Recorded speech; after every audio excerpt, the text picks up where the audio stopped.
Hello everyone. मैं doctor Naresh Kumar साहब, department of history, JLA college, Maiti Nagar. आज मैं फिर आपके सामने में उपस्थित हुआ हूँ और यह बताने का प्रयास करूँ कि बीए सेमेस्टर 2 यानी सीसी 3 पेपर के अंतर्गत जो आज मैं चर्चा करने जा रहा हूँ, मौर्य काल के प्रशासनिक व्यवस्था का कैसे मतलब उसका प्रकाश डालेंगे। तो मौर्य काल की जो प्रशासन शासन जो व्यवस्था था, उस व्यवस्था के अंतर्गत जो है आज हम बताने का प्रयास मैं करूँगा। क्योंकि मौर्य काल का जो शासन प्रबंध था वह एक जो है एक राजतंत्रात्मक व्यवस्था पर आधारित था। क्योंकि प्राचीन भारतीय ग्रंथों में भी और भारतीय राजवंशों के भी बहुत सारे ऐसे दस्तावेजों से भी स्पष्ट होता है कि मौर्य काल का जो शासन जो तंत्र था वह राज्य के जो है 7 सिद्धांत के आधार पर ही जो है उसको सजाया एवं संवारा गया था। क्योंकि उसी के आधार पर ही जो है शासन व्यवस्था का संचालन किया गया था। तो ये 7 सिद्धांत के जो उत्पत्तिकर्ता या प्रवर्तक जो थे वो चाणक्य यानी कौटिल्य थे। और उन्होंने ही मौर्य राजतंत्र को एक आंतरिक एवं बाह्य सुरक्षा की दृष्टि से तथा साम्राज्य के विस्तार करने तक ही सीमित नहीं रखा है उन्होंने, बल्कि जो है एक राज्य कर्तव्यों का जो राजा का जो कर्तव्य होता है, जो मौलिक कर्तव्य, उस कर्तव्य करना भी एक आवश्यक भी बताने का भी प्रयास किया है अपने पुस्तकार शास्त्र में। तो इस तरह से इसलिए कहते हैं कि मौर्य राजतंत्र जो था वह एक सैनिक तंत्र ही नहीं बल्कि एक अर्थतंत्र के रूप में जो है एक विकसित हुई थी।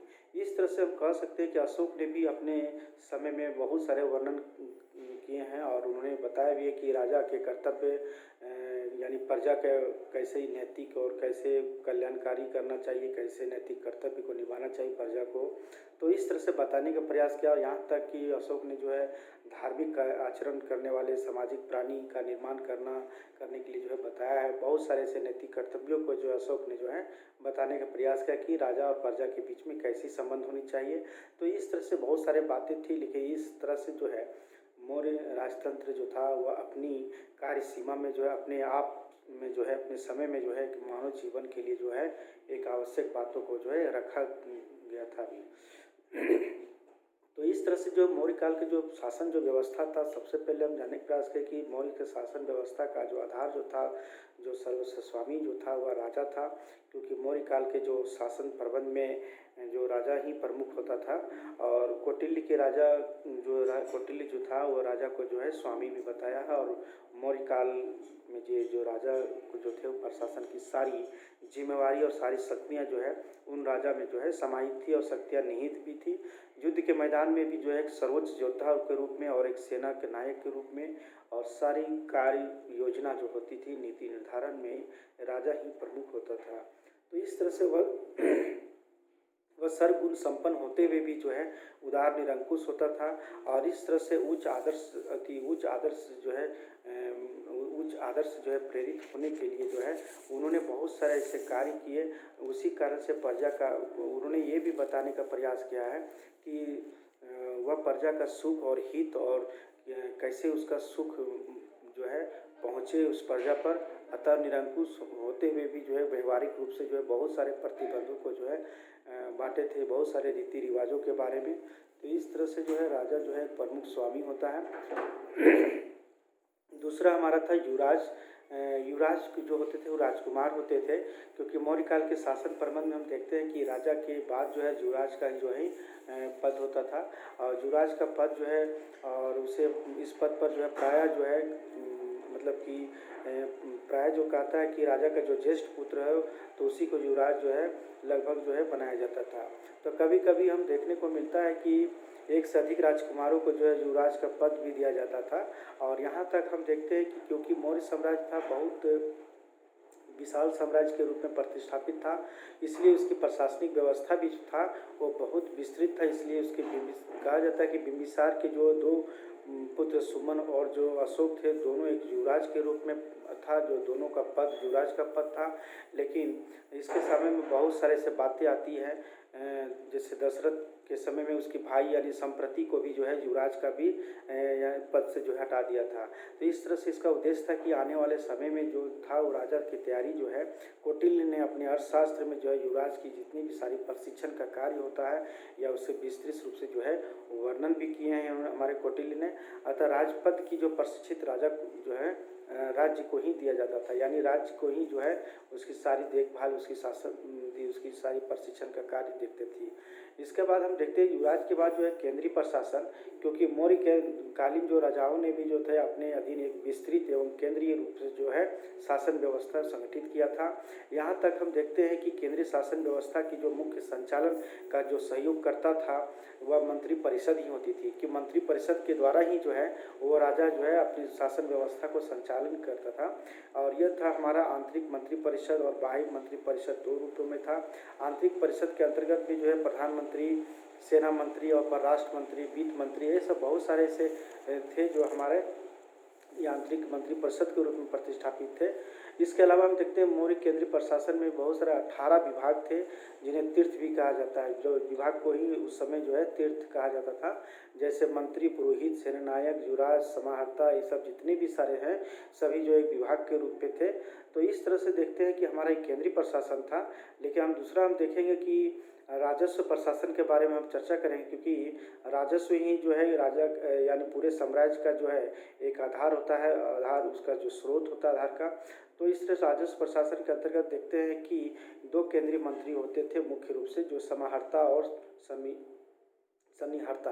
तो इसके अधीन में बहुत सारे ऐसे विभागीय और अध्यक्ष थे, जैसे शुल्क, जिसको चुंगी वसूलने वाले काम करते थे, जो शुल्काध्यक्ष, और पोत का यानी पोतवा अध्यक्ष यानी माप तोल का होता था, देवता यानी मंदिर देवता अध्यक्ष, मुद्रा अध्यक्ष, पासपोर्ट का जो होता था, गणिका यानी गणिका अध्यक्ष जिसको बोलते हैं, वेश्या के था। तो ये बहुत सारे ऐसे अधिकारी होते थे। तो मौर्य जो थे वह केंद्रीय यानी संग्रहित करने वाले अधिकारी होते थे। मौर्य के समय में भी आय का जो स्रोत था वह खनिज के रूप में था।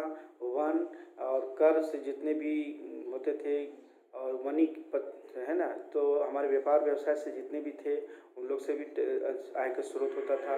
भूमि का यानी जो है जिस ज़मीन है उस ज़मीन के टैक्स देते थे, बिक्री कर, बाजार कर, सिंचाई कर, इस तरह से बहुत सारे से जो हमारे जो है प्राप्त राशि के रूप में जो आय का स्रोत था, जिससे राजस्व प्रशासन जो है आय का स्रोत जो है ये सब सारी थी, जिससे कार्य संचालन हमारा जो है राजकोष जो है जमा होता था।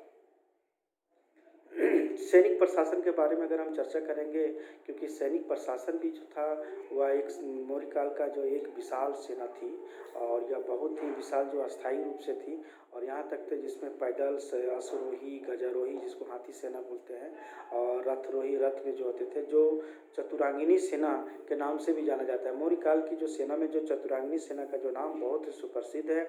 और इस तरह से मेगास्थनीज और प्लिनी जो थे वो उनके अनुसार देते हैं कि मौर्यों की सेना लगभग जो है 6 लाख पद्धति सेना थी। कहा जाता है कि प्लिनी बताते हैं कि 6 लाख सेना उनकी सेना थी। सेना का प्रधान जो था वो स्वयं ही जो है राजा स्वयं संचालन करते थे कहा जाता है। लेकिन उसकी सहायता के लिए भी बहुत सारे ऐसे सेनापति जो था बलाध्यक्ष भी नियुक्त किए गए थे। तो सैनिक की नियुक्ति एवं प्रशिक्षण का देखरेख स्वयं राजा भी करते थे। और मौर्य सेना जो है कई टुकड़ियों में बटी होती थी, और टुकड़ियों की सेना बहुत सारे से टुकड़ियों का जो है सेना होती थी। तो सेनाओं में से में देखते हैं कि वह सेना की जो प्रधान जो टुकड़ी होते थे उसका जो है प्रधान को जो है नायक कहा जाता था। और इसके ऊपर हम देखते हैं कि सेना का जो है एक अपना जो सेना का जो है सबसे बड़ा जो है एक अपना एक अध्यक्ष होता था, जिसे बलाध्यक्ष भी कहते थे। तो सैन्य प्रशासन को जो संचालित करने के लिए जो है लगभग 30 सैनिक अधिकारियों की जो सैन्य समिति जो होती थी, जो उप समितियों में जो विभाजित किया भी गया था। तो उप समिति के रूप में देखते हैं कि जल प्रबंधन उप समिति है ना, रसद जिसको खाने पीने के जो सामान के लिए उसके लिए जो सामग्री की आपूर्ति करता था उसकी समिति बनाई गई थी। पैदल सेना के लिए जो है, अश्व सेना के लिए, गज सेना के लिए और रथ सेना के लिए, ये सब सारा देखभाल जो है करती थी। तो इस तरह से देखते हैं कि न्याय प्रशासन जो था वह हमारा जो है बहुत ही अच्छे तरीके से जो था, क्योंकि हमारा जो है न्याय प्रशासन जो था वह मौर्य काल के जो है केंद्रीय प्रशासन का जो है न्याय विभाग भी एक प्रमुख प्रशासनिक अंग के रूप में प्रतिष्ठापित था। क्योंकि केंद्रीय मंत्री परिषद में 2 प्रकार की जो है न्यायालय की व्यवस्था थी। जो पहला जो है व्यवस्था जो थी कंटक शोधन जिसको बोलते हैं फौजदारी, दूसरा धर्मस्थ कंटक शोधन जिसको दीवानी थी। तो इस तरह से 2 प्रकार के जो है हमारे न्यायालय में जो है ये आज भी जो है हमारे वर्तमान में है, लेकिन इनकी सहायता के लिए कहा जाता है कि इनकी सहायता के लिए जो था वह दंडपाल यानी पुलिस अधिकारी होते थे और जेलों में भी देखभाल जो है लोगों को किया करते थे।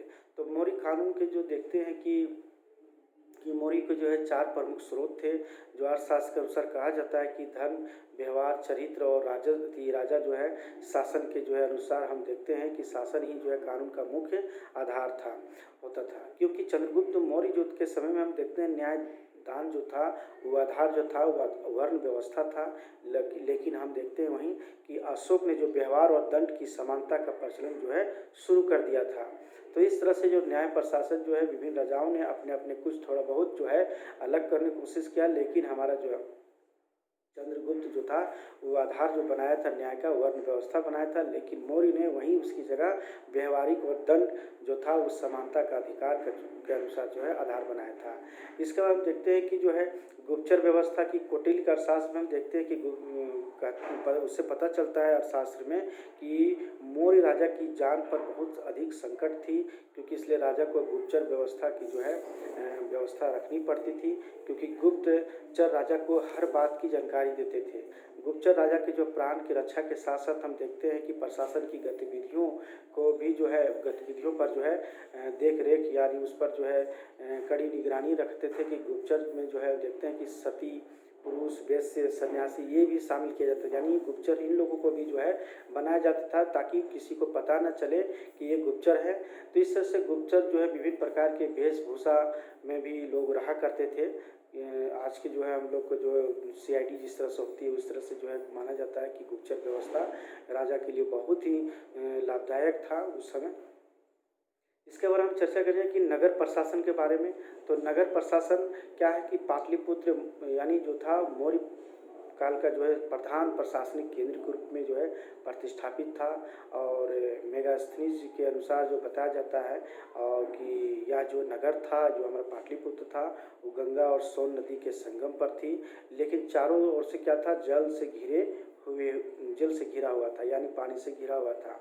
इस तरह से जो है ध्रुवपाल जो था वो किला की देखभाल और नगर सुरक्षा के अधिकारी होते थे, और इसके अधीन भी जो बहुत सारे से पाटलिपुत्र में सुरक्षा के लिए सभी जो है हम देखते हैं कि सभी तरह के जो है सैन्य बल मौजूद होते थे।